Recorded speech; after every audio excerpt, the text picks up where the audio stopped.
In the first 24 hours, we beat our goal, which on Kickstarter, we're less than 1%. And that was that email list, right? Like they stepped up on the first day and bought. There was beta testing in there, right? So we sent 1,000 people golf clubs to let them know, like, hey, these are really good. Trust me, you can trust us. So combination of that email list and that beta testing, $30,000 on the first day was huge. You're listening to Customer Growth Sessions, presented by Intergrowth, where we talk through strategies to help up-and-coming e-commerce businesses bring in more customers. I'm your host, Pat Ahern. Let's jump in. All right, listeners, welcome back to the latest episode of Customer Growth Sessions. Today, I'm thrilled to have on Kerry Moher, the CEO over at Red Rooster Golf. Kerry, welcome to the show. Thanks for having me, Pat. Yeah, super excited to chat.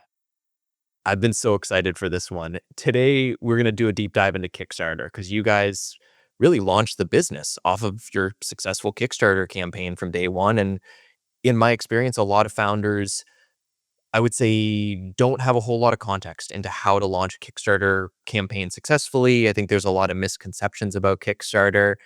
So I've been really excited to pick your brain on this one. Yeah.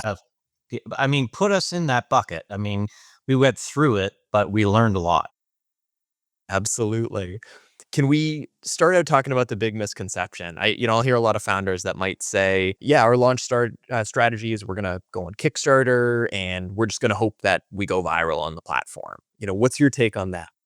I hear that all the time. I would say, fortunately, we didn't have that misconception, but it's prevalent. People think like, oh, you just get on Kickstarter and they find all your customers. I believe on our Kickstarter, I think we did 1,100 customers, and I think 200 were from the Kickstarter ecosystem. So, like, it can amplify anything that you're building, maybe 10%, but like if you don't have a following and you go to Kickstarter and just hope, you will fail. I mean, that's a great starting point to know, hey, going into it, I can't expect Kickstarter is going to do all the legwork for me. Right. I think that's a common misconception. It's like, we go on Kickstarter. There's all these people, which there are. It's a huge ecosystem. It depends what you're launching. Golf products have gone there to die. I've seen a million of them. I am a golfer, so I see them. If you don't push a lot of people to it, there's not a lot of golfers in that ecosystem. Now, tech-related products, games, some other things, like I think you can catch a bit of like lightning in a bottle, but not golf. Kerry, stepping back just for maybe the listeners that aren't as familiar with Kickstarter or don't know a lot of the nuanced details of it, can you give us an overview? What is Kickstarter? What can I use it for in my business? We looked at Kickstarter as a launch platform, but there's I'm a Kickstarter supporter. Like I've bought lots of products on Kickstarter. You're an early adopter. You get access to a product that isn't yet in the marketplace. You get a special price, and you're betting on the founder story that they're going to deliver.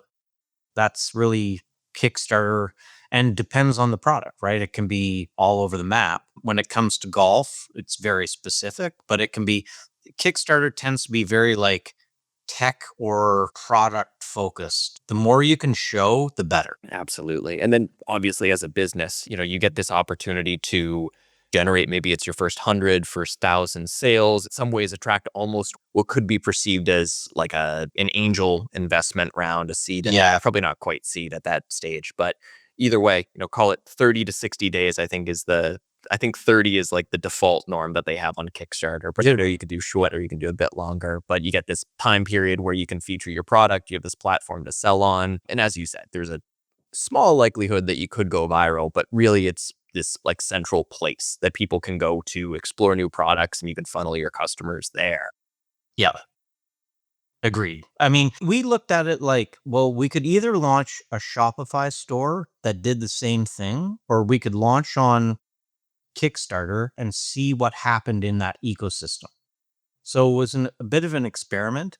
We did all the legwork leading up to it to make sure that like the campaign would be as successful as possible. Kickstarter added like a little bit of extra fuel to the fire, but not much. In some other campaigns, some other products, Kickstarter has been the thing.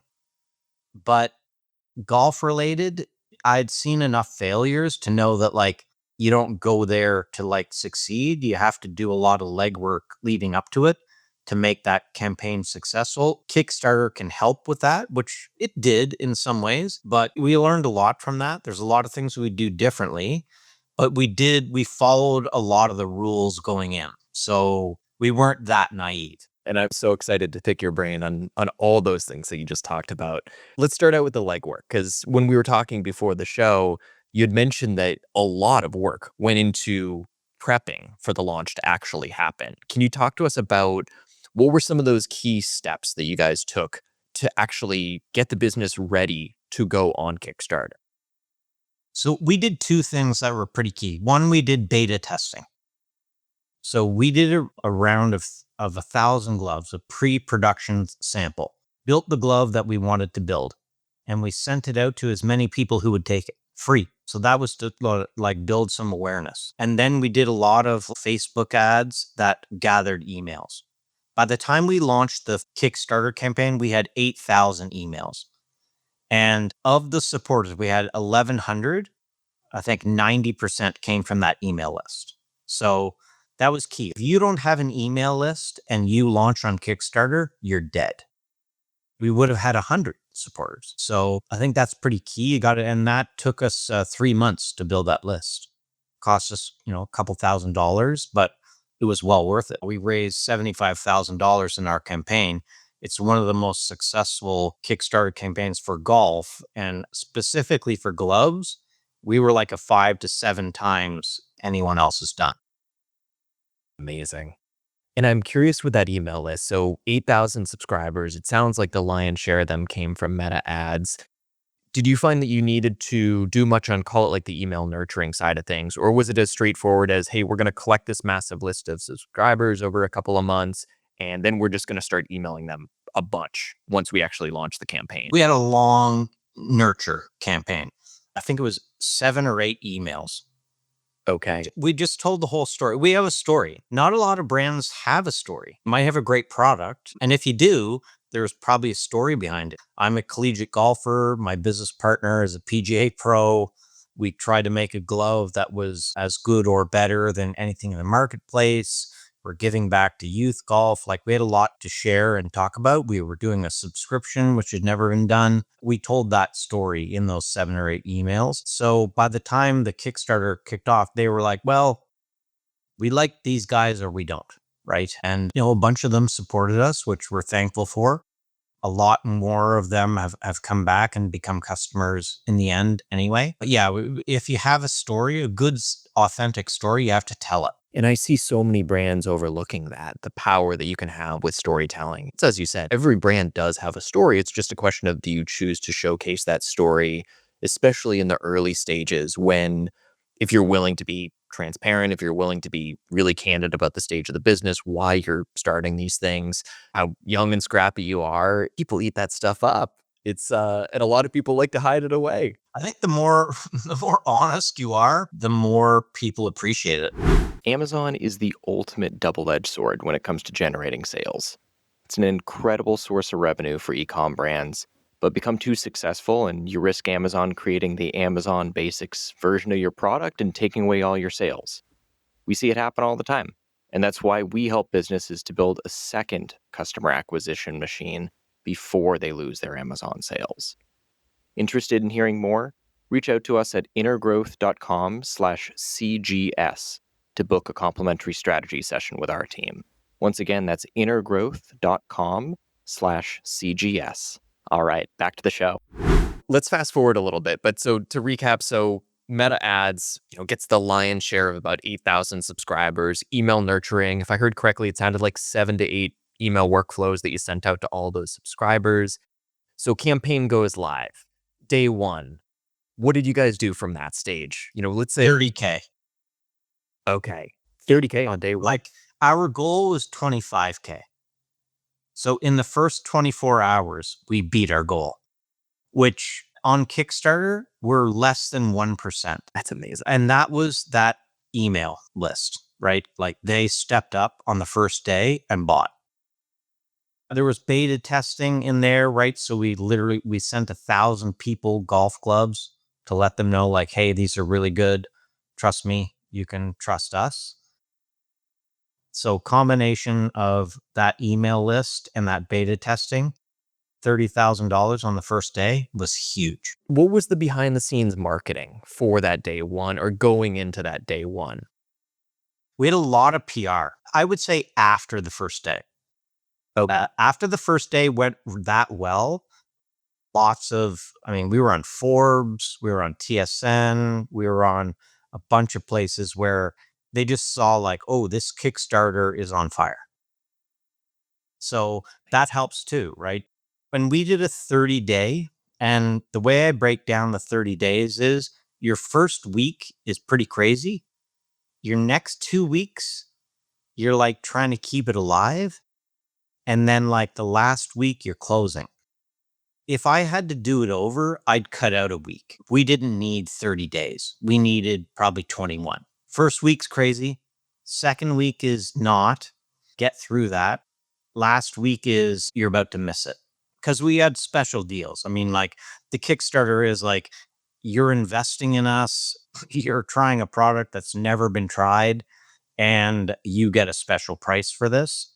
So get in while it's hot. But that 2 week window was pretty painful, expensive, and long. And I would cut out a week of that if I could recommend that to other founders. Do a 21-day, because you can do a Kickstarter in any length. The maximum is 30 days. So we did 30 because we didn't know any better. You don't need 30. Those 2 weeks were pretty long. Interesting. I love hearing that. I would have assumed the exact opposite, that the best thing you could do is make the campaign as long as possible. I love hearing that 21 days would have been the magic number for you guys. I think so. We've thought about launching some other products through that. We would always do 21 days. First week is like you're on fire. Last week is you're on fire because it's closing. First week is like get in early and change up your offers. It can't be stale. Through that period, things need to evolve and change. We did that. You can't, in that 2 week window, something has to, or 1 week, something else has to happen to move the needle. Because otherwise people are like, well, I'm not, in early. I've still got some time. So you got to push them. Interesting. And talk to me a little more about the offer side of things. So, two-part question. One, what offers did you roll out, at least initially? Two, what would you change in that offer structure if you could go back in time? We offered like multiple gloves. The more you bought, the more you saved. Probably change that if I could. The best thing we did was we offered a secondary product, which is called our glove compartment. And it's, I'm going to show it to you. And it's fully customizable now. This is it. It's basically a spot where you keep your gloves flat and dry, right? So the zipper's too good now. So you put your gloves in here. It's got dividers, that type of thing. It's got a spot in the back where you can like mesh thing with zippers. You can put some like ball markers, div tools. So we came up with that and we said, oh, people will like this add-on. Of the 1,100 backers, 500 bought this. You're kidding. So it was crazy. It was in like red, black, and gray. Now we do it fully customized for like other clients. We're doing a ton of these. We sold 10,000 of them. This is like follow the playbook. And the playbook was have a good product, which we had, offer it with multiple discounts. It was like, when you buy one, it's X. When you buy two, it's Y. When you buy three, and I think we had 6. Some people bought 6. Lots of people bought 6. And we had them in like white, red, gray, and black at the time. And then we had this glove compartment in 3 colors. And you could select that. And half of the people who bought gloves bought the add-on. You have to have a really good add-on. It has to be very specific, I think, to the product, which ours was. It was like, okay, you're buying 3, 4, 5, 6 gloves. Where do you put her? This hangs on your bag. It's got Velcro straps where you put gloves while you play. You lay them flat between rounds, so you take care of them. It had a really good application. And that was following the playbook from the books we read. And Vilius, our really good friend, who was our campaign manager who helped us. He was like, you have to have a really good add-on. And that was our add-on. We thought we would get 10%. We got 45%. So we were lucky, but if you have a really good add-on that really blends and features with your product, you can do really well. Struggling to get new customers? We're here to help. Hey, this is Pat, the host of Customer Growth Sessions. Our agency, Intergrowth, has been helping e-commerce brands like Bella Bridesmaids, Brevity, and JS Dental to get more customers online since 2016. Interested in seeing how we'd help you? Head over to intergrowth.com/CGS to book a complimentary consultation with me. That's intergrowth.com/CGS. All right, back to the show. I was going to say, I want to pick your brain on Vilius in just a minute, because I know he was a huge part of what He was all yeah, this he's an amazing guy. Before we jump to Vilius, though, I wanted to jump back to the PR side of things, because you mentioned you got featured in Forbes and a couple other big publications. I'm curious if you found yourself during like week 1, week 2, when those PR mentions were starting to come about, if you found yourself having to do a lot of like behind the scenes legwork that you wish you had done in advance of the Kickstarter campaign. Yes, that was all news to us. Like, we didn't know how it would go. I mean, you really have to come flying out of the gates. I think like funded in 24 hours. That was kind of like the badge that we shared, was like our goal for 30 days was accomplished in one. And it rarely happens. We are the 1% of Kickstarters that happens, but that's because we had done beta testing. We had a list of 8,000 people who'd expressed interest in the product. We'd expressed the need. We'd told our story. Like, all those 8,000 emails, they got 8 emails from us telling the story. This is why we did this, right? Golf gloves are too expensive. They're not that good. They don't last that long. Nobody knows when to replace them. We've got a program that supports junior golf. So we told that story. So by the time we launched, we had a lot of people who believed in us. But I've seen a lot of people reach out to me where their Kickstarter is 5 days in, they have no support, and they're thinking Kickstarter is going to miraculously like bring them these customers, and they're sort of dead in the water, right? Like, they haven't done the legwork ahead of time. They didn't do beta testing. They don't have a story. They don't have an email list. And Kickstarter will add a few more customers. What we found was the opposite. I think it was 70% of our supporters had never used Kickstarter before. Their biggest issue was, how do I sign up for Kickstarter? That's kind of a pain. They want to just buy the product, but you actually have to sign up as a Kickstarter customer and go through that old rigmarole, which isn't that painful, but they really just want to buy the gloves like a Shopify setup, and it wasn't that. And that probably lost us a bunch of customers, because 70% of the people who bought were from our email list, and they got kind of turned off by, oh, wow, there's all these extra steps. So if I could do it again, I would have educated them on like, hey, you're going to go here. You're going to have to create an account. You're going to have to do this stuff. Please do it ahead of time. We never thought of that, but it was a pain on day one. Interesting. It's eye-opening to hear. I mean, it sounds like Kickstarter was more so a friction point than anything in a lot of regards. So hindsight's 2020. But let's say you're advising a business who's thinking about launching on Kickstarter. They're debating like, hey, does it make sense to invest in a Shopify site today or launch on Kickstarter? In what scenarios would you tell them, hey, just go directly to the Shopify site versus, hey, I think you're way better off starting out with Kickstarter and seeing how things go? I think if you have a tech-related product, Kickstarter's great. There's a huge ecosystem, lots of people who are used to those kind of products. Golf is not prevalent on Kickstarter. So I would say, if you're a golf product, I would start on Shopify. Way easier for people to buy first time.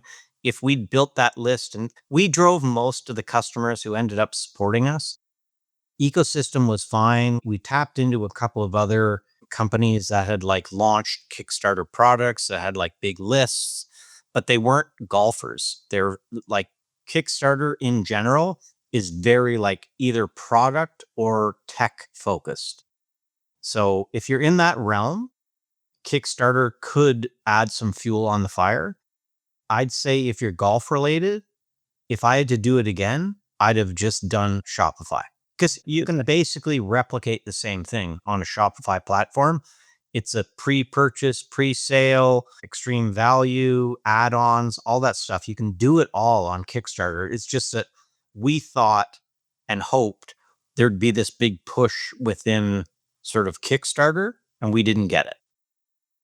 Absolutely. So last question I want to ask about the pre-work, and then I want to hear about Vilius a little bit more. We talked a little about this whole string of email campaigns, 7 to 8 workflow emails that went out to all 8,000 of those subscribers. I'm curious how long you would recommend. Let's say someone is thinking, hey, I'm going to launch a Kickstarter campaign 6 months from now. How many months in advance would you recommend they kick off the meta ads and then allow for that lead time for those 7 to 8 workflow emails before they actually launch that Kickstarter campaign? Is that like a 1-month time window? Is that a 3-month time window? What's your take there? That's a really good question. I would say as tight as possible. We launched in May and we did the email collection between sort of February and March. But if you can do it sooner the better, I would say, because they're a lot more aware of what's coming down. It doesn't they don't forget about you. The 7 or 8 emails went out like over 7 or 8 days. So it was like pretty hardcore. We got a lot of opt-outs. Like it was a lot, but we want to be like, let's tell you our story so that like by the time the day comes for the Kickstarter, you know everything about us. So I would say tighten it. I would like to do the email collection if you can within 30 days of launch. They know why they signed up. They get the 7 or 8 emails. You could cut that down. It could be 4 or 5. They know who you are. They know what you're about. They know the brand story. They know why to support you, and they decide on that day not to or not. I think if you drag it on for several months, you run the risk of just like losing their interest. That's brilliant. And listeners, one other tangent I wanted to add in. If you haven't already gone through the process of warming up your email prior to this, go back to season 1. I'm going to ballpark it was like around episode 10 of season 1 with Damon over at Win at E-commerce. He talks a lot about, I'm going to call it email hygiene, like best practices to put in play to make sure that you are actually sending emails that go to people's inboxes. Really important when you're starting to scale up that email list, especially if this is a brand new email, brand new domain. A lot of great stuff that's just going to help drive way better results once you do officially launch the Kickstarter campaign. Yeah. Great idea. We didn't do that, and we should have. And I was going to say, I've learned the hard way over the years too. I'm glad I've talked to people who are a lot smarter than myself when it comes to email marketing. They've helped me a ton on that front. Right. Let's jump to Vilius. First, who is Vilius? And talk to us about this playbook a little bit. So I read a couple of books on Kickstarter, and Vilius wrote one of them. His contact info was there, so I reached out to him and just said, "Hey, I read your book on Kickstarter." He had launched a campaign, not super successful, but he had learned a lot. And he was like, "Here's the playbook. This is what I did. This is what I do differently." It was very open and honest. I love the book. I forget it. I have it in my library. So I reached out to him and just said, "We're going through the same thing. We don't want to have the same learning curve. Would you be willing to come on and help us?" And he did. So we hired him as a consultant. He was so key to our success. I can't express enough. He was like, "I did this. I shouldn't have done that. This worked. Do it more." He was not a golfer. He didn't understand the product even, but he understood like the process, and he was huge for us. We would have never had the results that we had without Vilius. Great guy, super kind, super thoughtful, great communicator. And he was I call him our campaign manager, but he said, do this, do that. He knew the platform really well. He knew the other partners that would come in. He never understood the product, but he didn't need to. He understood the process. That's amazing. And listeners, check out the show notes once we go live. Kerry and I will talk afterwards. We'll get the name of Vilius's book, and then you can order it online from there. Yeah, you should. It's really well written. It's very simple. I listened to it on an audiobook. It took like an hour. And when I read it, I was like, wow, this guy really, he was just so on. His campaign raised like $10,000 or $12,000. It was for like a voice over IP system.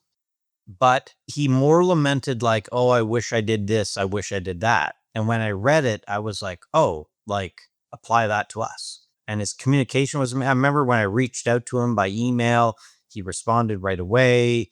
He's Vilius. He lives in Lithuania in a town called Vilnius. Yeah. So it's like kind of fitting, just great guy, really, really smart. And had we not leaned on Vilius, like we would have really struggled.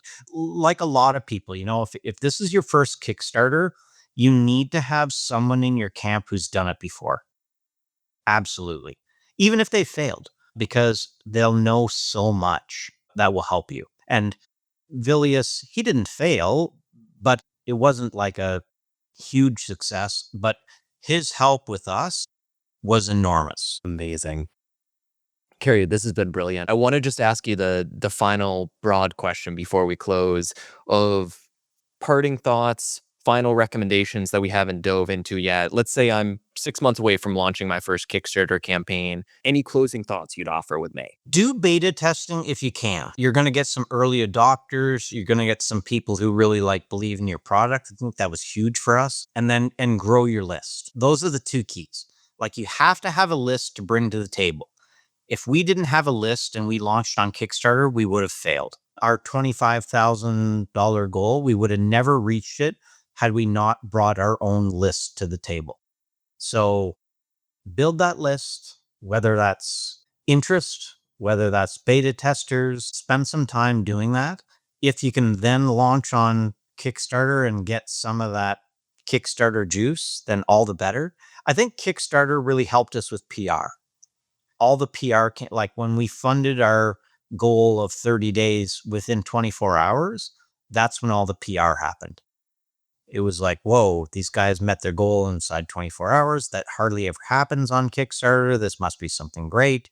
And that's when we got the Forbes and etc. Lots of regional stuff. We were on, Good Morning America, and lots of local certain pockets, especially in Florida, really did well. So yeah, I would say those are the two keys. Build your list and do beta testing if you can. Amazing. Well, Kerry, for the golfers that are listening in, or, we're coming up on the holidays, it's right around the corner. For listeners maybe who have a golfer in their life, where can they go to buy Red Rooster Golf? Yeah, come to our site, redroostergolf.com. You'll find gloves are what we do really well. That's what we're known for and really world class. We've got lots of accessories. Everything that we build is handmade and handcrafted. So whether it's a hat, a head cover, or a towel, it's all really well thought out. I played college golf. My business partner played on the PGA Tour. We know a thing or two about a thing or two. We know golf. We know golfers. We know what they're looking for. They're looking for like really good products, great value, great quality. And that's what we offer across the board. You're going to find gloves that are as good as anything you buy anywhere for slightly less, and every other accessory in the same category. Once again, listeners, Kerry Moher, the CEO over at Red Rooster Golf. Kerry, thank you for coming on today. Thanks, Pat. It was a pleasure. Thanks for tuning in to Customer Growth Sessions. If you found it helpful, subscribe and give us a review. It helps us to grow the show. Looking for more SEO guidance on how to grow your business? Contact us at intergrowth.com/estimator or email me directly. You can reach me at pat@intergrowth.com. That's all for today. We'll see you again soon.